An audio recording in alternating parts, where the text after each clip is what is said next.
one side the things you like to do, and then put on the other side the things you don't like to do. Now, I always put in there, that doesn't mean not cooking, okay? So we got to do that. But the thing about it is we need to learn how to monetize those things. And I try to do that in the things that I do. And I tell them from my own story, because I did so much starting out for free, and I had that challenge, if you will, of switching things over that I monetize things. So I try to inspire into people that whatever that dream is inside, that you actually have to take one step at a time. You know, have a mentor, have a coach, invest in yourself. And I don't want to even tell people how much money that I have invested in myself on a personal level, personal development, and then, of course, in business. People always say, well, you do this and do this, you're always everywhere. But guess what? I have invested to actually be there. If you want to, people always say if you want to actually be somebody, you need to actually be in their circle. So, of course, when things happen, that's what I try to do. But I actually bring that knowledge back so I can actually help the people that's on, that's in my circle. And then before you know it, we change one family, you change one community, and then guess what? You're changing actually the world. And so that's what has allowed me to actually become global, because think about it. All the names, think about Chick-fil-A. Not to throw names, but Chick-fil-A, Facebook started with one idea. So I always go back to that power thing we say, the power, guess what, of one. So never think you're too small or not smart enough. Guess what? You can do it, because it takes one pebble to actually make a bloop in the water, and it spreads that ripple effect and goes across the whole body of that water. Everybody feels it. All the animals, all the fish feel it. So guess what? That one bloop actually can affect this whole world, not just the United States, but a global impact. Yes, yes. That is truly, truly great what you're sharing. And, even when we think about networking and you talk about social media, there was something that Dr. George C. Frazier said before. He said networking can serve as a lifeline for some of your businesses. And, Dr. Sunday, you are a great networker. You are a great networker, I must say.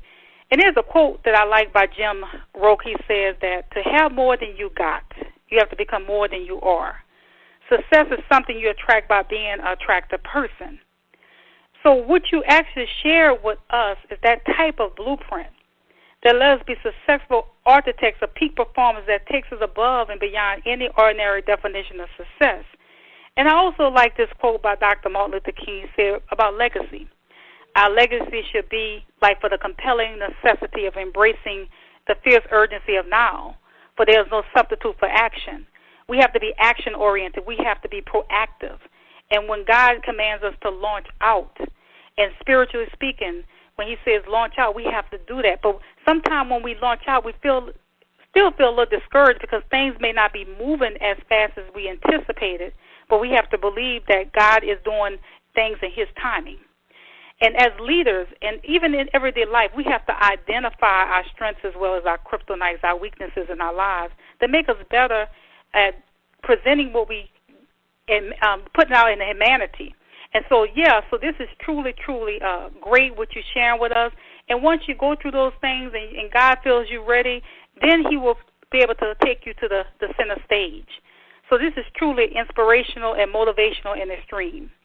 So, Dr. Sunday, how would you encourage the listening audience? Someone may be dealing with a very taxing situation in their life, that fear grips the hearts of many. They're experiencing grief, intense pain, despair, and discouragement by living in an environment of brokenness. How can they quest to find a life that can be repaired in the fruitful relationships? And that's good. The thing that I always tell people, because when you're going through a situation, you don't know where you are. This is a believer and a not a believer, okay? Let me just keep it 100, as the kids say. The thing about it is I try to let people know by my life, first of all, that you're not alone. A lot of people think they're alone. They think that they spent all their money, they've been taken advantage of, on a personal level. They've been taken advantage of and spent all their money. They may have tapped into the 401k. They may have just quit their job because they thought that's what they're supposed to have done. And don't even say when a loved one passed away. When you're in a divorce, if you, whatever the situation may be, you may have had things happen in your past that you say, why me? The thing about it is you have to realize that you're not alone. I have to bring Jack Canfield in for a second, and he actually said the things about it, unfortunate or fortunate, how you want to look at it, 98% of the world have had concerns, have had trauma, has had a drama, if you want to even say that. And he said, where's the 2%? We don't know where that's at. Maybe they didn't fill it out, they survey out right. But the thing about it is, what I like that he says, okay, so that means it's common to most. So that means we actually need to get past that and what we do after that. So we actually need to realize, and I say in my grief book and a lot of the books that I have penned, when you have that light bulb experience, and that's what I had to have when my brother passed, when you have that light bulb experience, when you go from 6 figures to 0 in one day, that light bulb experience to realize that, guess what, you're not alone. And number 2 is, guess what, you can reinvent yourself.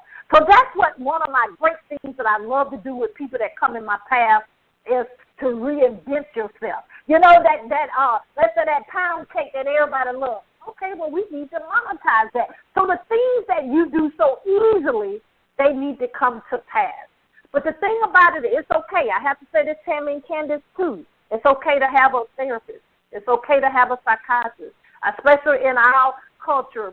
African Americans, they used to say what happened in the house stayed in the house, what happened in Las Vegas stayed in Las Vegas. But the thing about it is we actually have been broken. So it's okay to seek out to wise counsel. That's, of course, God, number 1, and then number 2, go to a psychologist or a psychiatrist, and then get your mentor, your coach, because we've all been through something. But the key is we cannot let the devil steal our joy, and we cannot let this greatness. I think Les Brown said, and Miles Monroe also says it, that it's so much guilt that's, guess where, in the cemetery. But don't let your life be that. Get all that stuff out that's going to help somebody else smile at night. Help somebody else have the basic necessities in life. Help somebody else, guess what, change the world one person at a time. Dr. Sunday, you are igniting a fire in us. And one thing about God's people, we are resilient people. Again, that you are a catalyst. And love is the greatest gift of them all. Love is a verb, and that's what you show unto humanity. And that you are cemented in your passion. But when we go through life, we have to do this introspection, and God tends to bring us through this spiritual introspection in life, that we have to look so deep within ourselves, and we have to break out of old patterns and old ways of thinking, even when we feel like our life is spiraling down. But we have to remain our authentic version of ourselves, and I appreciate your honesty, because honesty is the bedrock of a good relationship. But we have to remain hopeful that God is going to navigate us into those clear waters, that trouble don't last always. And by being that vessel of love, and you are rooted in your core principles and your foundational, and that you allow the scriptures to permeate your heart and your mind, it shows. It shows around the people that's around you, because you are transforming, inspiring, educating the word through your testimony. But you're helping to bring other people up that's going through life challenges. And they may not be able to see their way. That's why we talk a lot about suicide here on the radio show, because so many people are going through so many traumatic experiences in their lives, and they say, is there God? Is there God? Can God really help me? Is he still living? Can he really help me out of this situation? So even in 2016, the second leading cause of death in the U.S. for people between the ages of 10 and 34 was suicide. And suicide is on the rise. And in 2015, 44,193 Americans died by their own hand. And so you mentioned about, Dr. Sunday, about gaining from the pain by turning a situation of adversity to your victory in life. when you went through that situation from having financial money coming in and not having it coming in, did you feel like God had left you? How did you encourage yourself through that whole situation? Give us the example of you gaining from that pain and telling the audience how they can gain from the pain as well. Amen. Well, you know what? I think God is very strategic. Let me say that. Because when my brother passed away, as I mentioned, that was the most traumatic for me and my family, because most of the people that had passed away wasn't in their immediate family. We prayed with faith, we prayed, and you know how everybody says, well, God didn't hear the prayer. I did. I was angry with God. Can I be honest? I was. But let me tell you what my cousin said. Oh, it was so powerful, Tammy and Candace. He said that my brother, even though he was 32, he had did his quest in the world. He had did what he was called to do. He passed from a ruptured abdominal aneurysm. What that is, the main vessel in your body. It just started leaking, stress, high blood pressure, all those kind of things. But what that did, though, even though it hurt, it pulled out of me and my family. I was birthed into ministry. I was birthed actually into a writer. I was birthed into media. I was birthed into publishing. I'm not saying I wanted him to do that for me to birth that, but as the Bible says, all things work together for the good of those who love God. And that's what happened. So then when I went from 6 figures to 0 in one day, I didn't even believe, because I had already been through something that was very major in my life, and God brought me through. So I'm going to let the listeners know that no matter what it looks like, God is still in control. We would not understand everything. That's what we have to be aware of. We would not understand everything that's going on in our lives, in politics, media, we won't. But the thing about it, we need to realize that God is still in control. He still has the keys to our life. He still has a great plan for us. But you know what?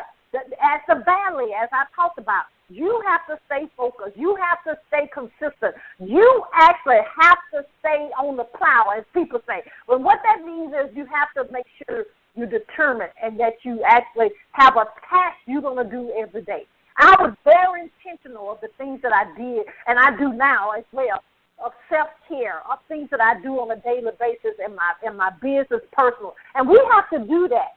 You know, the word says, write it out and make it plain. It's so amazing when we do that.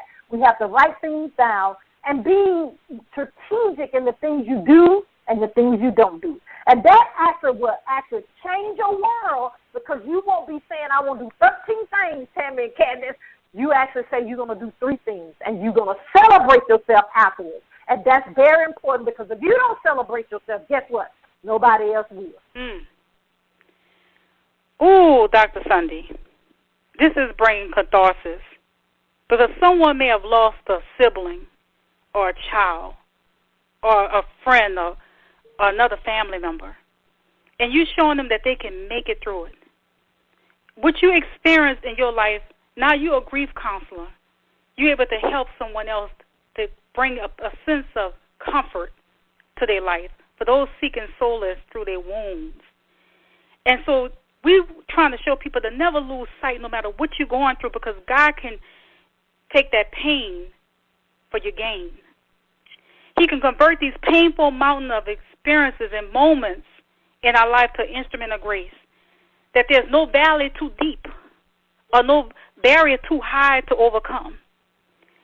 And you have shared with us a moving testimony, Dr. Sunday, heartfelt, that have shined a light, a beacon of light, that it shows your courage, character, and conviction that cannot fail to make a contribution to humanity of historical dimensions. Even what is truly monumental, your examples of faith and fortitude and your family-centered values. That's the kind of soul-stirring transparency is truly inspiring and motivating and extreme. And may God continue to bless you and your family. There you go.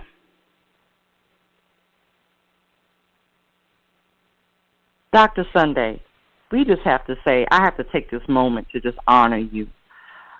Your transparency is what transforms. And we appreciate your transparency today on this awesome platform. And, you know, I just have to say this just because I'm feeling led to say this. This awesome platform, the Tammy Collins Markee